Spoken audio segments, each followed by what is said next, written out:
नमस्कार मित्रों, history research point पर आप सभी का स्वागत करता हूं। बीपीएससी जूनियर टीचर भर्ती एसएसटी हिस्ट्री की टेस्ट सीरीज चल रही है और यह टेस्ट सीरीज संख्या 11 है।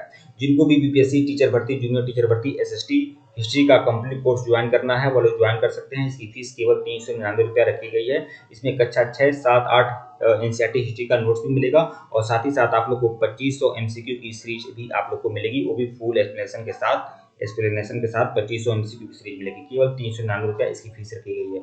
यह हमारा ऑफिशियल व्हाट्सएप नंबर है 8318397276। आप संपर्क कर सकते हैं। बीपीएससी टीचर भर्ती, जूनियर टीचर भर्ती, टीजीटी, पीजीटी और केबीएस, एनबीएस, डीएसएसबी सबके लिए 1 ईयर सब्सक्रिप्शन के साथ यह कोर्स है, केवल 1499 रुपये का। अगर इसे आप लेंगे तो ये जूनियर वाला भी कोर्स आपको इसी मिल जाएगा और केवल जूनियर चाहते हैं तो 399 रुपये का पेमेंट कर सकते हैं। यह हमारा ऑफिशियल व्हाट्सएप नंबर है, आप संपर्क कर सकते हैं 8318397276। आइए शुरुआत करते हैं।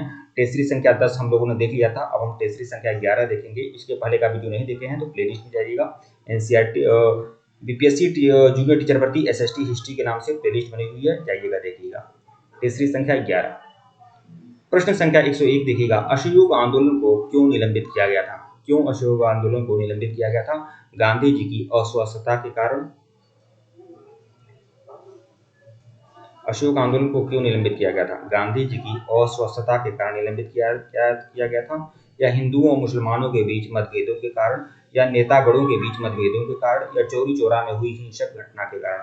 तो अशोक आंदोलन को क्यों स्थगित किया गया था? चौरी चौरा में हुई हिंसक घटना के कारण अशोक आंदोलन को स्थगित किया गया था। आप जानते हैं 1920 और 22 के मध्य यह आपका अशोक आंदोलन हुआ था। तो विकल्प डी जो है वह आपका सही है।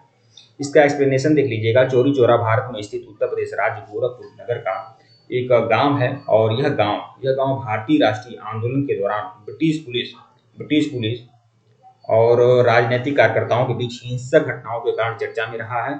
चौरी चौरा की इस घटना से महात्मा गांधी द्वारा चलाए जा रहे सविनय अवज्ञा आंदोलन को आघात पहुंचा है, जिसके कारण उन्हें सविनय अवज्ञा आंदोलन को स्थगित करना पड़ा, जो बारडोली गुजरात में शुरू किया जाने वाला था।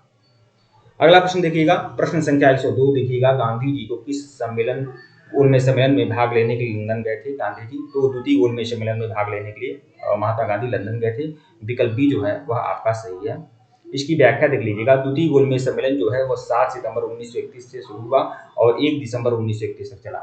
7 सितंबर 1931 से 1 दिसंबर 1931 तक द्वितीय गोलमेज सम्मेलन चला था। यह सम्मेलन भी लंदन में था। यह सम्मेलन सांप्रदायिक समस्या पर विवाद के कारण असफल रहा। लंदन में वापस आकर गांधी जी ने पुनः सविनय अवज्ञा आंदोलन प्रारंभ किया। केवल दूसरी गोलमेज सम्मेलन में महात्मा गांधी भाग लिए थे, ध्यान रखिएगा। और द्वितीय गोलमेज सम्मेलन कब से कब तक चला था? 7 सितंबर 1931 से 1 दिसंबर 1931 तक। प्रश्न संख्या 103। ब्रिटिश सरकार ने पहली बार यह घोषणा की कि उसकी मंशा भारत में धीरे धीरे एक उत्तरदायी सरकार बनाने की है। तो यह घोषणा किसके द्वारा किया गया था? रेगुलेटिंग एक्ट 1773 के द्वारा, भारत सरकार कानून 1858 के द्वारा, कृषि मिशन 1842 के द्वारा, या अगस्त 1917 की घोषणा के द्वारा। तो अगस्त 1917 की घोषणा के द्वारा यह घोषणा किया गया था और मांटेग्यू घोषणा कहा जाता है इसको। तो देखिए, मांटेग्यू घोषणा 20 अगस्त 1917 को हुआ था। यह तिथि ध्यान में रखिएगा। लॉर्ड मांटेग्यू ने ब्रिटिश संसद में घोषणा किया कि ब्रिटिश सरकार का उद्देश्य भारत में उत्तरदायी सरकार की स्थापना करना है। देखिए, इसी तरह के प्रश्न आपको मिलेंगे, लगभग 2500 एमसीक्यू की सीरीज मिलेगी, जो बहुत ही ज्यादा महत्वपूर्ण होगी। तो आप लोग बिल्कुल ज्वाइन कर लीजिएगा। केवल 399 रुपये की सीरीज है आपकी। निम्नलिखित में से किसने भारतीय राष्ट्रीय कांग्रेस के कराची अधिवेशन की अध्यक्षता किया था? जवाहरलाल नेहरू जी ने, जे.एम. सेनगुप्त ने, एस.सी. बोस ने, या वल्लभ भाई पटेल ने? तो कांग्रेस के कराची अधिवेशन की अध्यक्षता किसने किया था? तो वल्लभ भाई पटेल जी ने किया था। विकल्प डी जो है वह आपका सही है। और कराची अधिवेशन कब हुआ था? 1931 में हुआ था। भारतीय राष्ट्रीय कांग्रेस के कराची अधिवेशन 1931 ईस्वी की अध्यक्षता वल्लभ भाई पटेल जी ने किया। प्रश्न संख्या 105 देखिएगा। भारत के विभाजन का बाल्कन प्लान उपज था। भारत के विभाजन का बाल्कन प्लान किसका उपज था? तो बाल्कन प्लान मतलब भारत का विभाजन किसमें, बाल्कन प्लान किसने बनाया था? प्लान का नाम था बाल्कन प्लान। तो यह विंस्टन चर्चिल के मस्तिष्क का, मोहम्मद अली जिन्ना के मस्तिष्क का, या लॉर्ड माउंटबेटन के मस्तिष्क का? तो भारत के विभाजन का जो बाल्कन प्लान था ना, उन्हीं के दिमाग की उपज थी, जो भारत के अंतिम वायसराय थे, लॉर्ड माउंटबेटन। इसकी व्याख्या देख लीजिएगा। लॉर्ड माउंटबेटन के कैबिनेट मिशन की असफलता के बाद 4 मार्च से लेकर 6 मई के बीच भारतीय नेताओं के साथ साक्षात्कार की तीव्र श्रृंखला के बाद माउंटबेटन ने तय किया कि कैबिनेट मिशन की रूपरेखा अव्यवहारिक हो चुकी है। ठीक है, तब उन्होंने एक वैकल्पिक योजना बनाई थी जिसे बाल्कन प्लान नाम दिया गया। मतलब लॉर्ड माउंटबेटन की भारत विभाजन की जो योजना थी उसे बाल्कन प्लान नाम दिया गया है। इसमें विभिन्न प्रांतों को सत्ता हस्तांतरण करने की बात कही गई थी, लेकिन नेहरूवादी नेताओं ने इस योजना को त्याग दिया था। प्रश्न संख्या 106 देखिएगा, सरदार वल्लभ भाई पटेल के नेतृत्व में शुरू हुए बारदोली सत्याग्रह की मुख्य मांग क्या थी? बताइए, बारदोली सत्याग्रह की मुख्य मांग क्या थी? वल्लभ भाई पटेल के नेतृत्व में शुरू हुए बारदोली सत्याग्रह की मुख्य मांग क्या थी? देखिए, बारदोली सत्याग्रह जो था असल में ये शुरू कब हुआ था? ये 1928 में बारदोली सत्याग्रह होता है। कहाँ होता है? गुजरात के बारदोली तालुका में बारदोली सत्याग्रह होता है। क्यों होता है? क्योंकि लगान बढ़ गई थी, नई बढ़ी हुई लगान की दर वापसी के लिए यह आपका होता है। नई बढ़ी हुई लगान की दर की वापसी के लिए बारदोली सत्याग्रह में किसान जो है आंदोलन करते हैं। कितना प्रतिशत लगान था? 22% लगान बढ़ा दिया गया था, ठीक है। और इसी बढ़ी हुई लगान की जांच करने के लिए एक कमीशन बना था, ब्रूमफील्ड कमीशन बना था। ब्रूमफील्ड कमीशन बना था। कुछ आप लोग को कॉमन दिख रहा है ना, 22 ब्रूमफील्ड और बारदोली सब ब से है, तो ध्यान रखिएगा। तो सरदार वल्लभ भाई पटेल के, और फिर वल्लभ भाई पटेल भी, वल्लभ देखिए सब कुछ कॉमन है, तो थोड़ा ट्रिकी से भी याद कर रख लीजिए। ये ट्रिक मैं बनाया हूँ अपने हिसाब से, ठीक है। ये ब्रूमफील्ड, 22 बारदोली, वल्लभ भाई पटेल, ठीक है। तो यह 22%। देखिए, बारदोली सत्याग्रह भारतीय स्वतंत्रता संग्राम के दौरान वर्ष 1928 में गुजरात के बारदोली तालुका में हुआ था। यह एक प्रमुख किसान आंदोलन था जिसका नेतृत्व वल्लभ भाई पटेल जी ने किया था। उस समय प्रांतीय सरकार ने किसानों के लगान में 22% तक की वृद्धि की थी। तो भैया 22% ना होता है, बहुत ज्यादा लगान होता है यार। इसी के लिए, इसी बढ़ी हुई लगान की दर वापसी के लिए वहां के किसानों ने हो हल्ला मचाया था। और उनका समर्थन करने कौन पहुंचे थे? वल्लभ भाई पटेल ने पहुंचे थे। और वहां की महिलाओं ने इनको सरदार की उपाधि भी दी थी, ठीक है। प्रश्न संख्या 107 देखिएगा, महात्मा गांधी जी ने भारत में अपना पहला जनभाषण कहाँ दिया था? तो महात्मा गांधी जी ने भारत में अपना पहला जनभाषण कहाँ दिया था? महात्मा गांधी जी ने बंबई में दिया था, लखनऊ में दिया था, चंपारण में दिया था, या वाराणसी में दिया था? कहाँ जनभाषण दिया था महात्मा गांधी जी ने? आमतौर पर बहुत सारे लोग बोलेंगे चंपारण दिया था, लेकिन चंपारण नहीं दिया था महात्मा गांधी जी ने। महात्मा गांधी जी ने भारत में अपना पहला जनभाषण कहाँ दिया था? वाराणसी में दिया था। कब? 6 फरवरी को 6 फरवरी 1916 को दिया था। कब?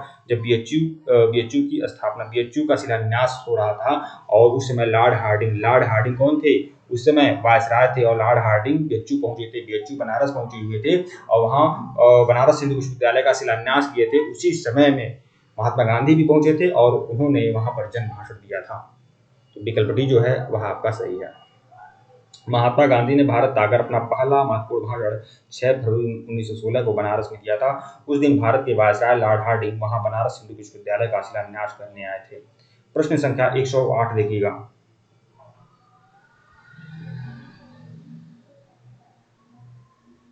निम्नलिखित में से कौन सी कृति रविन्द्रनाथ टैगोर की नहीं है? चित्रा, कपाल Kundla, the court dancer, Chitrangada.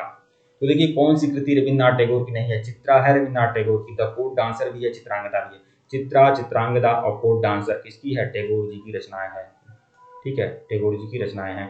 कपाल कुंडला किसका है? तो कपाल कुंडला आपका बंकिम चंद्र चट्टोपाध्याय का है। बंकिम चंद्र चट्टोपाध्याय की एक क्या है? यह आपकी उपन्यास है।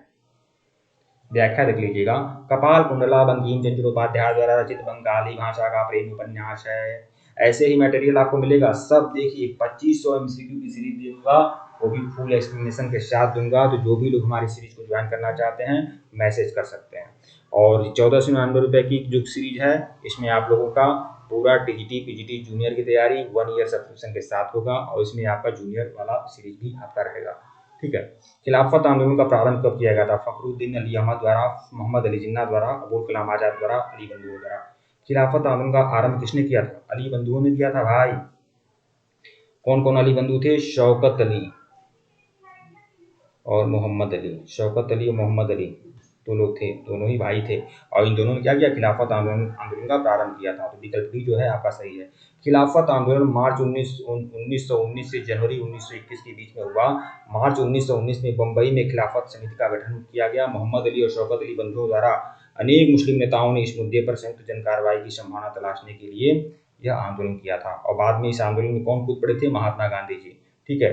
तो महात्मा गांधी जी इसे एक बड़ा अवसर मान रहे थे, ठीक है। प्रश्न संख्या 110 देखिएगा, इस सीरीज का सबसे आखिरी प्रश्न। गोदान और गबन दोनों एक ही लेखक की रचनाएं, इनका नाम क्या है? तो यह रचना किसकी है? मुंशी प्रेमचंद की है, गोदान और गबन। ठीक है, और गोदान मुंशी प्रेमचंद का अंतिम और सबसे महत्वपूर्ण उपन्यास है, ध्यान रखिएगा। धन्यवाद।